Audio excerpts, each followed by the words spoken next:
ತನ್ನ ಹಲ್ಲಲ್ಲಿ ವಿಷವಿಲ್ಲದಿದ್ದರೂ ಹಾವು ತನ್ನ ಆತ್ಮರಕ್ಷಣೆಗಾಗಿ ಬುಸುಗುಡಲೇಬೇಕು. ನಾವು ಮುಗ್ಧರಾಗಿದ್ದಷ್ಟು ಜನ ದರ್ಪ ತೋರಿಸುತ್ತಾರೆ. ನಮ್ಮ ರಕ್ಷಣೆ ಸಲುವಾಗಿ ಧ್ವನಿ ಎತ್ತಲೇಬೇಕು. ಸಾಧಿಸುವ ಮುನ್ನ ಹಾಸ್ಯವಾಗಿ ನೋಡುತ್ತಾರೆ, ಸಾಧಿಸಿದ ಮೇಲೆ ವಿಶೇಷವಾಗಿ ನೋಡುತ್ತಾರೆ. ಆದ್ದರಿಂದ ನೀವು ಏನು ಅಂದುಕೊಂಡಿದ್ದೀರೋ ಅದನ್ನು ಅರ್ಧದಲ್ಲಿ ಕೈಬಿಡಬೇಡಿ.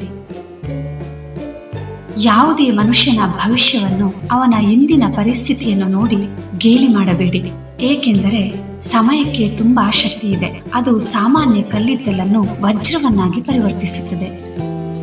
ಅಳತೆ ಮೀರಿ ಕಟ್ಟಿದ ಮನೆ, ಅಳತೆ ಮೀರಿ ಮಾಡಿದ ಸಾಲ, ಅದ್ದೂರಿಯಿಂದ ಮಾಡಿದ ಮದುವೆ, ಸರಳತೆಯ ಮೀರಿದ ತೋರಿಕೆಯ ಬದುಕು, ಅತಿಯಾಗಿ ಒಬ್ಬರ ಮೇಲಿಡುವ ನಂಬಿಕೆ, ಅಪಾರವಾದ ಪ್ರೀತಿ ವಿಶ್ವಾಸ ಯಾವತ್ತೂ ಒಳ್ಳೆಯದಲ್ಲ. ನಮ್ಮ ಮಿತಿಯನ್ನು ಅರಿತು ಬದುಕಿದರೆ ನಮಗೇ ಒಳ್ಳೆಯದು. ನೇರವಾಗಿ ಮಾತನಾಡುವವರಿಗೆ ಶತ್ರುಗಳು ಜಾಸ್ತಿ, ಸುಳ್ಳು ಹೇಳುವವರಿಗೆ ಮಿತ್ರರು ಜಾಸ್ತಿ. ಸ್ವಾರ್ಥಕ್ಕಾಗಿ ಚಂದದ ಮಾತುಗಳನ್ನಾಡುವ ಜನ ನಮ್ಮ ಸುತ್ತಲೂ ಜಾಸ್ತಿ. ನಿಸ್ವಾರ್ಥ ಮನಸ್ಸಿನವರಿಗೆ ನೋವು ನೀಡುವವರೇ ಜಾಸ್ತಿ.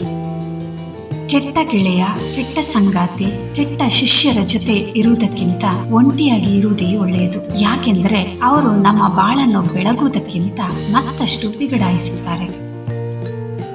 ಯಾವ ರಾಜ ಅಧರ್ಮದ ದಾರಿಯಲ್ಲಿ ಸಾಗುತ್ತಾನೋ ಅವನಿಗೆ ತನ್ನ ಪ್ರಜೆಗಳ ಸುಖ ದುಃಖಗಳ ಬಗ್ಗೆ ಕಿಂಚಿತ್ತೂ ಕಾಳಜಿ ಇರುವುದಿಲ್ಲ. ಅವನು ತನ್ನ ಸ್ವಾರ್ಥದಿಂದಲೇ ಸರ್ವನಾಶವಾಗುತ್ತಾನೆ. ಅದೇ ರೀತಿ ತನ್ನ ಸಮಾಜದ ಹಿತ ಕಾಯದ ವ್ಯಕ್ತಿ ಹೀನಾಯವಾಗಿ ಅಳೆಯುತ್ತಾನೆ.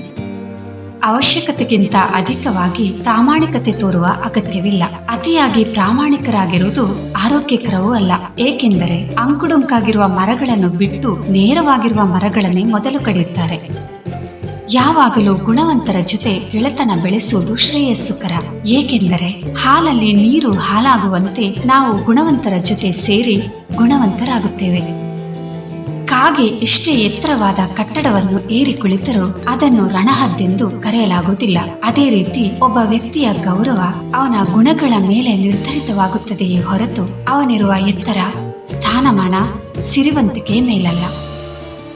ನಮ್ಮ ಸಮಸ್ಯೆಗಳನ್ನು, ನೋವುಗಳನ್ನು ಮತ್ತೊಬ್ಬರ ಜೊತೆ ಹಂಚಿಕೊಳ್ಳಬಾರದು. ಏಕೆಂದರೆ ಜನ ನಮ್ಮನ್ನು ನೋಡಿ ಗೇಲಿ ಮಾಡಿಕೊಂಡು ನಗುವುದರ ಜೊತೆಗೆ ನಮ್ಮ ದುರ್ಬಲತೆಗಳ ಲಾಭ ಪಡೆಯುತ್ತಾರೆ. ಏನಾದರೂ ಹೊಸ ಕೆಲಸವನ್ನು ಪ್ರಾರಂಭಿಸಿದರೆ ಯಾವುದೇ ಕಾರಣಕ್ಕೂ ಹೆದರಬೇಡಿ. ಹೆದರಿ ಹಿಂದೆ ಸರಿದು ಹಿಡಿದ ಕೆಲಸವನ್ನು ಅರ್ಧಕ್ಕೆ ಬಿಡಬೇಡಿ. ಹಿಡಿದ ಕೆಲಸವನ್ನು ಧೈರ್ಯದಿಂದ ಪ್ರಾಮಾಣಿಕವಾಗಿ ಮಾಡಿ ಮುಗಿಸಿದವರು ಮಾತ್ರ ಸಂತೋಷವಾಗಿ ಬಾಳುತ್ತಾರೆ. ಬಡತನವನ್ನು ಭಾಗ್ಯದಿಂದ ಬೆಳಗಬಹುದು. ಶುಚಿಯಾಗಿದ್ದರೆ ಸಾದಾ ಬಟ್ಟೆಗಳು ಸಹ ಸುಂದರವಾಗಿ ಕಾಣುತ್ತವೆ. ಬಿಸಿಯಾಗಿದ್ದರೆ ರುಚಿ ಇಲ್ಲದ ಆಹಾರವು ಕೂಡ ಇಷ್ಟವಾಗುತ್ತದೆ. ಅದೇ ರೀತಿ ಸಿರಿತನ, ಸೌಂದರ್ಯ, ಸಂಪತ್ತು ಇಲ್ಲದಿದ್ದರೂ ಸದ್ಗುಣಗಳಿರುವ ವ್ಯಕ್ತಿ ಎಲ್ಲರಿಗೂ ಇಷ್ಟವಾಗುತ್ತಾನೆ. ಗಳಿಸುವುದಕ್ಕಿಂತ ಹೆಚ್ಚಾಗಿ ಖರ್ಚು ಮಾಡಬಾರದು. ತನಗಿಂತ ಶಕ್ತಿಶಾಲಿಯಾಗಿರುವವರ ಜೊತೆ ಕಾಲು ಕೆರೆದು ಜಗಳ ಕಾಯಬಾರದು. ಸ್ತ್ರೀಯರ ಮೇಲೆ ಕೆಟ್ಟ ದೃಷ್ಟಿ ಇಡಬಾರದು. ಇದನ್ನೆಲ್ಲ ಮಾಡಿದರೆ ಅಂತಹ ವ್ಯಕ್ತಿಯ ಅವನತಿಗೆ ಬಹಳ ಸಮಯ ಬೇಕಾಗುವುದಿಲ್ಲ.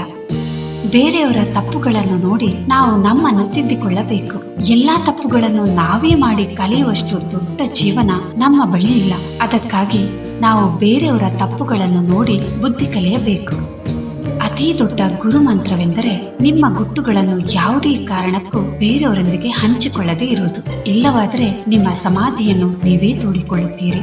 ಸ್ನೇಹಿತರೆ, ಬದುಕಿಗೆ ಉತ್ತಮ ಸಂದೇಶ ನೀಡಬಲ್ಲ ಈ ರೀತಿಯ ವಿಡಿಯೋಗಳಿಗಾಗಿ ದಯವಿಟ್ಟು ಚಾನೆಲ್ನ ಸಬ್ಸ್ಕ್ರೈಬ್ ಮಾಡಿ, ಲೈಕ್ ಮಾಡಿ.